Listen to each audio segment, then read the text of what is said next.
Ideal گھٹیا بھی ہو سکتا ہے، بڑھیا بھی ہو سکتا ہے، ادنا بھی ہو سکتا ہے، اعلیٰ بھی ہو سکتا ہے، نیچے کا بھی ہو سکتا ہے، اوپر کا بھی ہو سکتا ہے۔ مثلا سب سے گھٹیا آئیڈیل کیا ہے؟ اپنی ذات، اپنا مفاد، اپنا علو۔ گویا کہ اس کا آئیڈیل اپنی ذات ہے، ذات کے لیے زیادہ سے زیادہ دولت، ذات کے لیے زیادہ سے زیادہ عزت، ذات کے لیے زیادہ اقتدار، یہ حاصل کرنا، یہ بھی ایک مقصد ہے، یہ بھی ایک نصب العین ہے۔ یہ گویا کہ انسان اپنی شخصیت کے گرد گھوم رہا ہے، شخصیت کے گرد گھوم رہا ہے۔ نتیجہ کیا نکلے گا؟ یہ انسان کیا ہوگا؟ جھوٹا ہوگا، دغاباز ہوگا، دھوکہ دے گا، بائی ہک اور بائی کروک یہ چیزیں حاصل کرنے کی کوشش کرے گا۔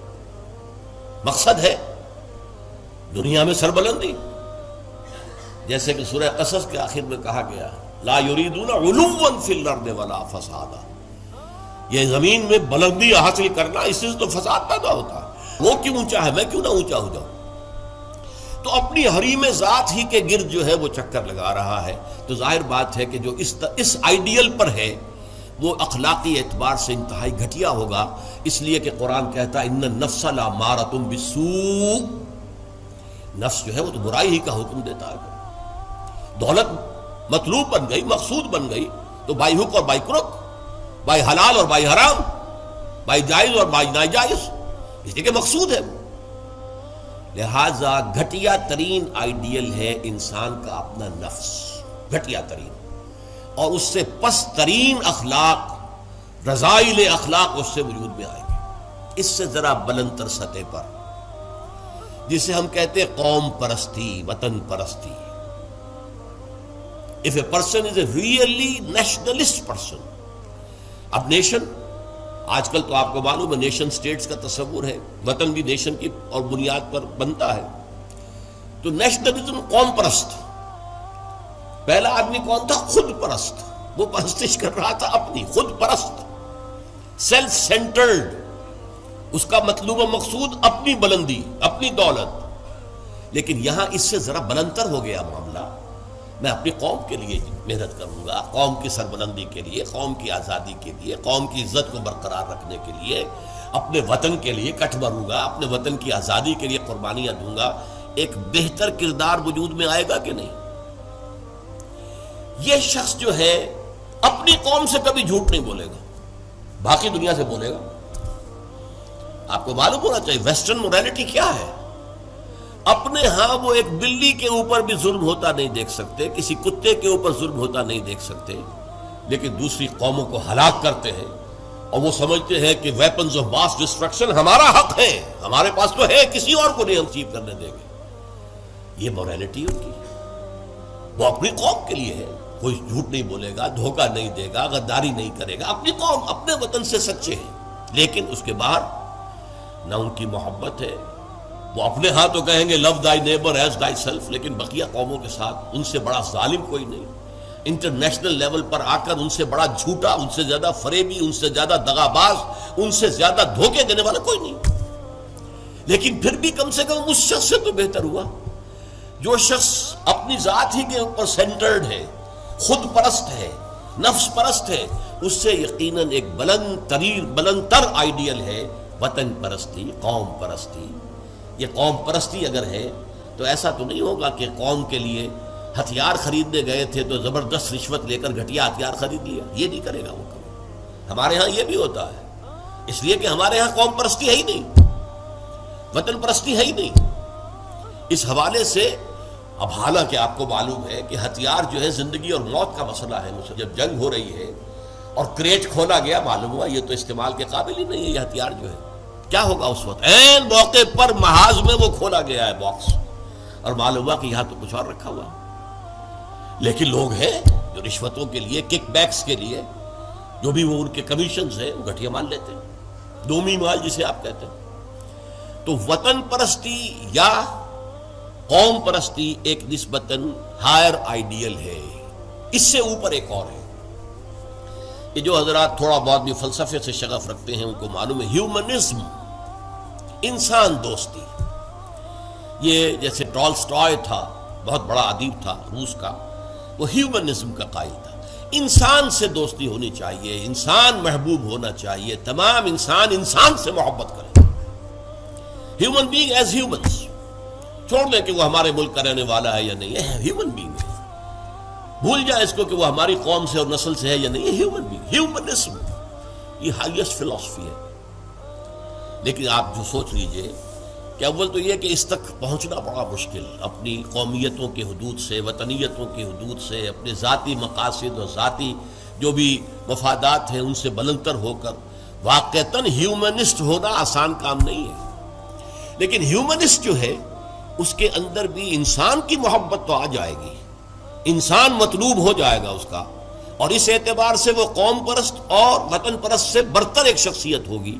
لیکن باقی کائنات، حیوانات، اس کے اندر اس کے لیے تو کوئی محبت اس کے اندر نہیں ہوگی، اس کے لیے کوئی شفقت نہیں ہوگی. ہیومنزم ہیومن بینگز کے لیے ہے. اس سے اوپر ایک اور ہے، اور وہ ہے کسی نظریے پر انسان کی نگاہ جم جائے.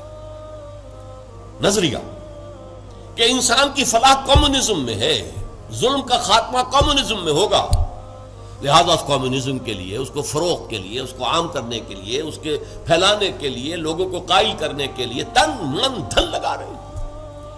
پھر جن لوگوں نے مان لیا ہے انہیں آرگنائز کر رہے ہیں، سیلز بن رہے ہیں. پھر ایک جد و جہد ہو رہی ہے، کشمکش ہو رہی ہے، زہر کے خلاف جد و جہد ہو رہی ہے، جانے دے رہے ہیں، فائرنگ اسکواڈز کے سامنے کھڑے ہو کر سینہ کھول کر گولیاں کھا رہے ہیں. یہ سب کیا ہے؟ ایک تصور کے حسن مبہم پر ساری ہستی لٹائی جاتی ہے. ایک تصور ہے، ایک آئیڈیل ہے. کمیونزم جو ہے ایک آئیڈیل ہے، ایک آئیڈیالوجی ہے. اس آئیڈیالوجی کو اپنا آئیڈیل بنا کر اور پھر جد و جہد اور محنت اور قربانیاں اور ایثار سب کچھ. اب ایک ہی چھلانگ ہے، خدا پرستی، ہائیسٹ آئیڈیل. یہ ہے جس کو کہ علامہ اقبال نے کہا ہے، در دشت جنون من جبریل زبوں سے دے یزداب کمنداور، اے ہمت مردانہ، اے ہمت مردانہ، کمند ڈالو اللہ پر. یہ اصل میں تشبیہ سمجھیے، آپ ایک اونچی فصیل پہ چڑھنا چاہتے ہیں، کمند ہوتی تھی پچھلے زمانے میں، اب کمند کو پہلے پھینکنا پڑتا ہے. آپ کا زور بازو ہونا چاہیے نا، جب آپ پھینکے کہ اونچا جا کر لگ جائے وہاں پر. جتنی اونچی کمند ہوگی اتنا اونچا آپ چڑھ سکیں گے، اس سے آگے تو نہیں جا سکتے. کمندی کہیں درمیان میں اٹک گئی ہے تو درمیان میں آپ بھی اٹکے رہ جائیں، ٹاپ پر تو آپ نہیں جا سکتے جب تک کہ وہ کمند جو ہے ٹاپ پر نہ لگے جا کر. تو یوں سمجھیے کہ پہلے انسان کو اپنے ذہن سے، اپنے فکر سے، اپنی سوچ سے اپنا آئیڈیل معین کرنا ہوتا ہے. Who is my ideal؟ میرا نفس؟ نو. میرا وطن، میری قوم؟ نو. ہیومن بینگز؟ نو. اللہ، ہی از مائی آئیڈیل. اس کی محبت، اس کے ساتھ خلوص و اخلاص، اس کے لیے جد و جہد. اب آپ دیکھیے، کمیونسٹ کے لیے محبت ہوگی، مزدور کے لیے محبت ہوگی اس کے اندر، سرمایہ دار کے لیے نہیں ہوگی. سرمایہ دار تو دشمن ہے، اس کا تو پیٹ پھاڑیں گے ہم. لہذا وہ محبت اس کی پوری یونیورسل نہیں ہو سکتی. اللہ کو جس نے آئیڈیل بنا لیا، اللہ منزل ماں کبریاست، میری منزل، میرا آئیڈیل، میرا مقصود، میرا مطلوب، میرا محبوب حقیقی اللہ ہے. یہ ہے ہائیسٹ آئیڈیل.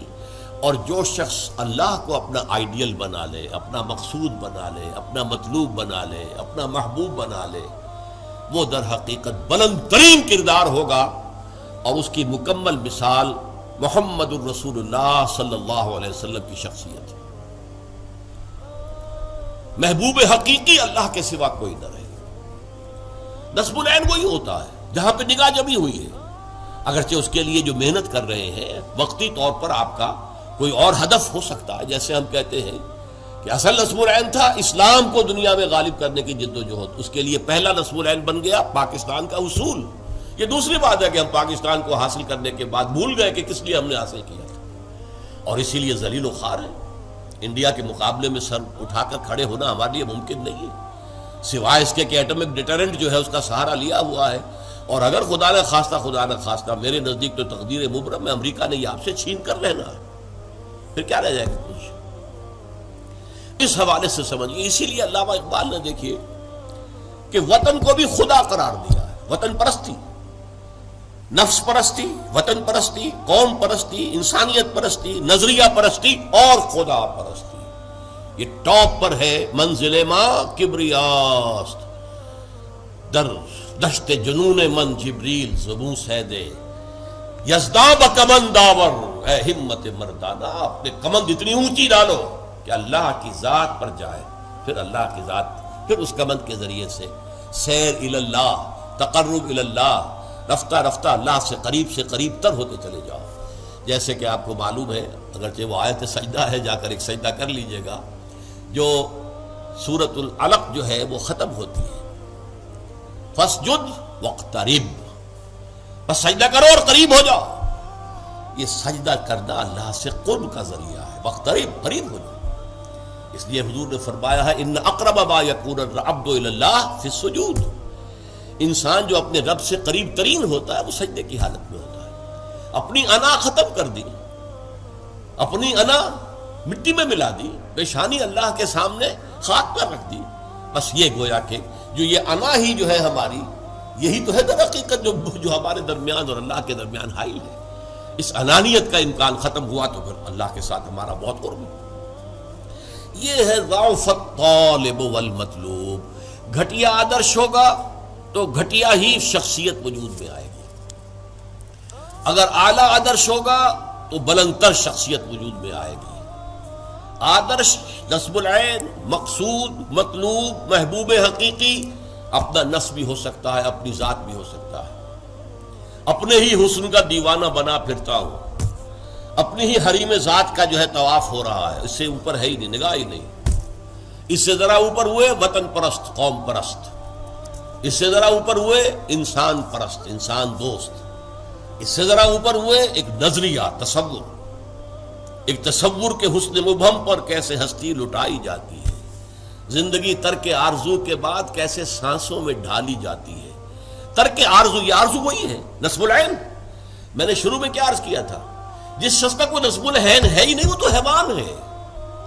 کم سے کم وہ شخص بھی جس نے اپنے نفس کو اپنا نصب العین اور مطلوب بنایا، وہ بھی انسان تو ہے، گھٹیا ہے، بہت گھٹیا انسان ہے، لیکن وہ حیوان نہیں ہے۔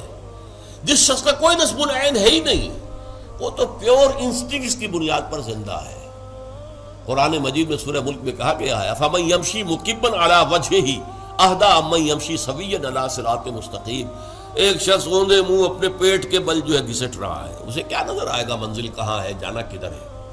ہم اپنے بطن اور فرج کے تقاضوں کی بنیاد پر زندہ ہیں، انسٹنکٹس ہے، جو اینیمل انسٹنکٹس ہے، پیٹ کھانے کو مانگتا ہے، اور ہمارے اندر پروکریشن کے لیے، نسل کو بڑھانے کے لیے جنس کا، شہوت کا جذبہ رکھ دیا گیا، اسی کے لیے اندر زندگی لگا رکھے۔ اس میں بھی کوئی امنگ نہیں ہے، اس میں بھی کوئی اونچے اٹھنے کی خواہش نہیں ہے۔ بس میں کہا کرتا ہوں وہ زندگی نہیں گزارتے، زندگی انہیں گزارتی ہے، زندگی انہیں گزارتی ہے۔ لیکن یہ کہ وہ زندگی گزارنا، وہ تو یہ ہے کہ آپ کا کوئی نہ کوئی نصب العین، کوئی آئیڈیل، کوئی ہائر جو آپ کا ایک مقصود و مطلوب ہو۔